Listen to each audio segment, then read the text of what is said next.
আজকে আপনাদেরকে দেখাবো মেয়ের বার্থডের জন্য কোথা থেকে মদিনা শরীফে কি কিনবো। আসসালামু আলাইকুম, হ্যালো এভরিওয়ান, ওয়েলকাম জানাচ্ছি আরও একটি ব্লগ ভিডিও দেখার জন্য। তো চলে যাচ্ছি আমরা এখন মেয়ের বার্থডের জিনিস কেনার জন্য। তো মেয়ের বার্থডের জিনিস কিনতে হবে। আসলে এখানে মদিনা শরীফে কোথায় কি পাওয়া যায় জানি না। ওর আব্বু মোবাইলের মানে ইউটিউবের মধ্যে চার্জ দিয়ে দিয়ে দেখতেছে কোথায় বার্থডের জিনিস পাওয়া যায়। পরে আমরা খোঁজ নিয়ে এই যে এই দোকানটা পেলাম। 5 রিয়ালের মার্কেটে দেখছিলাম, কিন্তু ওখানে হচ্ছে বেলুন আছে, এমনি বার্থডের যে ব্যানারগুলো থাকে, জরিগুলো থাকে, ওগুলো নাই। সেজন্য আবার হচ্ছে আমরা এই শপে এসেছি। তো এখানে সব কিছু পেয়ে গেছি আলহামদুলিল্লাহ। জরি থেকে শুরু করে, ব্যানার থেকে শুরু করে, বেলুন পেয়েছি। বেলুনও নিলাম হোয়াইট কালারের একটা। তারপর হচ্ছে মেয়ের মাথার যে বার্থডে হ্যাপি বার্থডে টুপিগুলো হয়, ওগুলো নিলাম।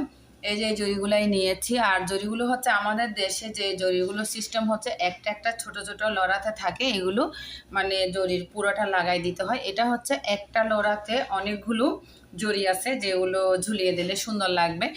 তো আমার মেয়ের জন্য বার্থডে সব কেনাকাটা এক দোকান থেকেই করে ফেললাম। এখন হচ্ছে আমরা বিলটা পে করতেছি। আর এটা হচ্ছে অনেক বড় লাইব্রেরি সিস্টেম আর কি, এইখানে সব কিছু আছে এই শপটাতে। তো এখানে হচ্ছে আবার কলমের সাইড এক সাইডে, পেন্সিলের এক সাইডে, তারপর হচ্ছে বই খাতা এক সাইডে। আবার সৌদিদের যে ন্যাশনাল ডে গেল, সেই ন্যাশনাল ডের জন্য আসলে স্পেশাল করে ওনাদের যে কাপড়গুলো বানানো হয়েছে এগুলোও রাখা হয়েছে এখানে।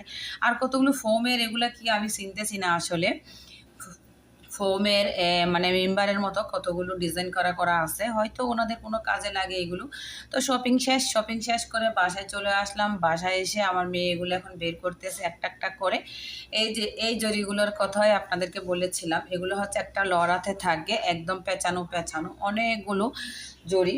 তো সবগুলো জরি হচ্ছে নিয়ে নিলাম। আর এটাতে আমি 3টা কালার নিয়েছি। একটা হচ্ছে পিঙ্ক কালার, আর একটা হচ্ছে হোয়াইট কালার, আর একটা হচ্ছে হোয়াইট কালার না, সিলভার কালার যেটাকে বলে। তারপরে এই যে টুপিটা নিলাম, আর একটা হচ্ছে রেড কালার। তারপর হচ্ছে ব্যানারগুলো নিলাম।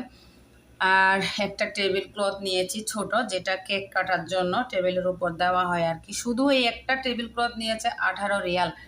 18 রিয়াল মানে অনেক টাকা বাংলাদেশি টাকায়। তারপরে হচ্ছে আসার সময় রাত হয়ে গেছে, আমাদের জন্য আলফাহাম নিয়ে এসেছি। বাসায় আর রান্না করব না, আজকে হচ্ছে মা মেয়ে দুইজন মিলে আলফাহাম খেয়ে নিলাম।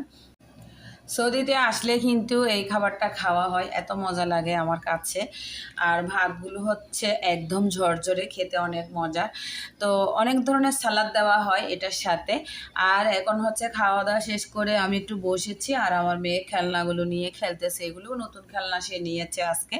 তো খেলনাগুলো এই যে বের করলাম। আর এটা হচ্ছে একসাথে 40টা বেলুন পানি দিয়ে ফুলাইতে হয়, তারপর বাবুস নিল ও। তো আজকের ভিডিওটা এখানে শেষ করছি। আল্লাহ হাফেজ।